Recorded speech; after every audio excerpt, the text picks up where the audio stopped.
प्यारे बच्चों, आज हम इस वीडियो में देखेंगे क्लास 10th का। इसमें हम अध्याय 3 को डिस्कस करेंगे, जिसका नाम है दो चर वाले रैखिक समीकरण युग्म। तो चलिए बिना देर किए हुए हम वीडियो को स्टार्ट करता हूं। तो चलिए देखिए, आपके सामने जो पहला प्रश्न है वह है दो रैखिक समीकरण। देखिए आपके सामने दो रैखिक समीकरण है, पहला तो ये है और दूसरा आपके सामने ये है। पहला समीकरण है कि a1x plus b1y plus c1 बराबर 0 और दूसरा समीकरण है a2x plus b2y plus c2 बराबर 0 है। तो इस रूप में लाने के लिए अगर इस रूप का ये होता है तो इसका जो हलों की जो संख्या होगी वो क्या होगी, तो इसका हलों की संख्या होगी कोई हल नहीं। और अगर इस रूप का अगर ये नियम का पालन करता है तो इसका जो आलेख का जो युग्म होगा उसका नाम होगा विरोधी। इसको आप ध्यान रखेंगे। अब देखिए आगे है दो रैखिक समीकरण। यहाँ पे दो रैखिक समीकरण है, एक यहाँ पे और दूसरा यहाँ पे है कि a1x plus b1y plus c1 बराबर 0, a2x plus b2y plus c2 बराबर 0 है। तो अगर इस नियम का पालन करें a1 बटे a2 बराबर b1 बटे b2 बराबर c1 बटे c2, तो इसका जो हलों की संख्या होगी वो कितनी होगी, वो अनगिनत होगी। इसको द्वितीयक भी कहते हैं हम लोग। और इसका जो युग्म का जो नाम होगा उसका युग्म का नाम होगा आश्रित। इस बात पे आप ध्यान रखेंगे। इसके बाद देखिए आपके सामने अब एक समीकरण दे रखा है यहाँ पे और एक समीकरण दे रखा है यहाँ पे।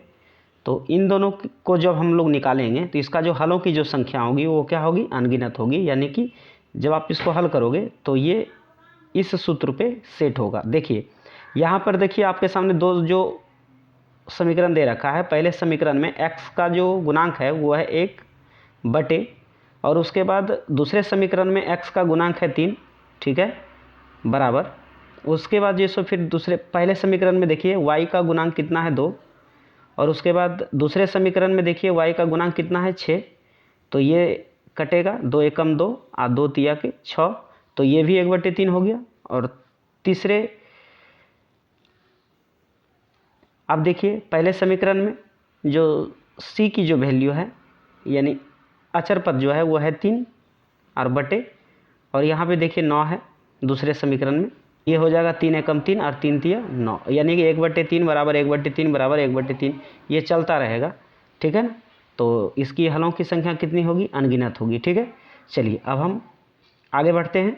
देखिए अगला प्रश्न आपके सामने है कि a1 बटे a2 not equal to b1 बटे b2। अगर ऐसा है तो समीकरण निकाय।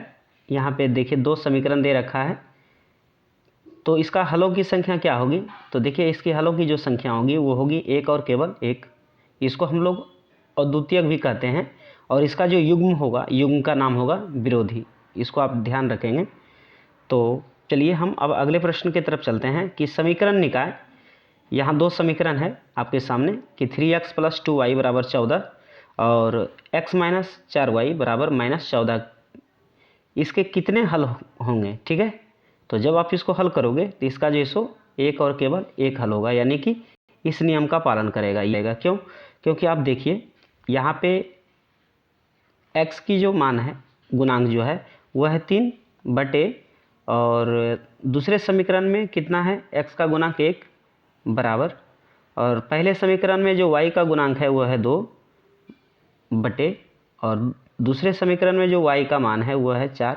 तो 2 एकम 2 और 2 दूना 4। तो देखिए यहाँ पर क्या हो रहा है, 3/1 बराबर 1/2 हो जा रहा है, यानी कि यहाँ पे ये दोनों आपस में बराबर नहीं है। तो इस नियम का पालन किया। इसका मतलब इसका जो हलों की जो संख्या होगी, यहाँ पे मैंने पढ़ा कि एक और केवल एक, तो इसका हलों की संख्या क्या होगी, एक और केवल एक। चलिए अब अगले प्रश्न की तरफ चलते हैं। अगला प्रश्न आपके सामने है, देखिए कि समीकरण निकाय 2x माइनस 3y बराबर 5 और कोमा 4x माइनस 6y बराबर 7 के कितने हल होंगे। तो इसका जो हल होगा वो कोई हल नहीं होगा, ठीक है। चलिए अब देखिए अगला है रैखिक समीकरण का आलेख डैश होता है तो रैखिक समीकरण का जो आलेख होता है वो एक सरल रेखा में होता है। ठीक है, चलिए देखिए अगला प्रश्न देखते हैं कि दो रेखाएं एक बिंदु पर क्या करती है। तो दो रेखाएं एक बिंदु पे क्या करती है, प्रतिच्छेद करती है। अगला प्रश्न है कि यदि एक दूसरे को प्रतिच्छेद करे तो हलों की संख्या क्या होगी, केवल एक हल होगी। ठीक है, अगला प्रश्न है कि यदि एक दूसरे के समांतर हो तो हलों की संख्या क्या होगी, तो हलों की संख्या होगी कोई हल नहीं, यानी कि शून्य होगी। ठीक है, अगला प्रश्न है कि यदि एक दूसरे के समपाती हो तो हलों की संख्या कितनी होगी, अनगिनत होगी। ठीक है, देखिए अब देखिए एक दूसरे को प्रतिच्छेद करे तो जब आप आलेख बनाते हैं तो एक दूसरे को प्रतिच्छेद ये इस टाइप का करता है ना। और समांतर का मतलब हो गया कि आप जब आपके सामने दो समीकरण होता है, दोनों समीकरण के लिए जब अलग अलग आप रेखा खींचते हो तो इस टाइप की लाइन बनेगी। और संपाती का मतलब हुआ ये जो लाइन है, फिर दूसरी जो समीकरण को हम लोग हल करेंगे वो दूसरी लाइन भी इसी के ऊपर जाएगा, है ना, तो उसको संपाती कहते हैं। ठीक है, तो इस बात पे आप ध्यान रखेंगे। चलिए अब हम अगले प्रश्न की तरफ चलते हैं। अगला प्रश्न देखिए कि के किस मान के लिए समीकरण x + 2y + 7 = 0 तथा दूसरा समीकरण है 2x + ky = 14 संपाती रेखाएं क्या करती है, प्रदर्शित करेंगी। तो k का मान क्या होगा, 4 होगा। ठीक है, चलिए अब देखिए अगले प्रश्न की तरफ चलते हैं कि यदि x + y = 7 एवं 5x + 12y = 7 तो x का मान क्या होगा, तो x का मान क्या होगा, 11 होगा। ठीक है, चलिए अब हम अगले प्रश्न की तरफ चलते हैं कि यदि 2x + 3y = 13 में x का मान कितना है, 2 है, तो y का संगत मान क्या होगा, तो y का संगत मान जो होगा वो कितना होगा, 3 होगा। ठीक है, यहाँ पे देखिए 3 लिखा हुआ है। ठीक, तो यहाँ पे ये मेरा चैप्टर समाप्त हुआ। हम फिर मिलते हैं नेक्स्ट वीडियो में, तब तक के लिए जय हिंद, जय भारत, वंदे मातरम।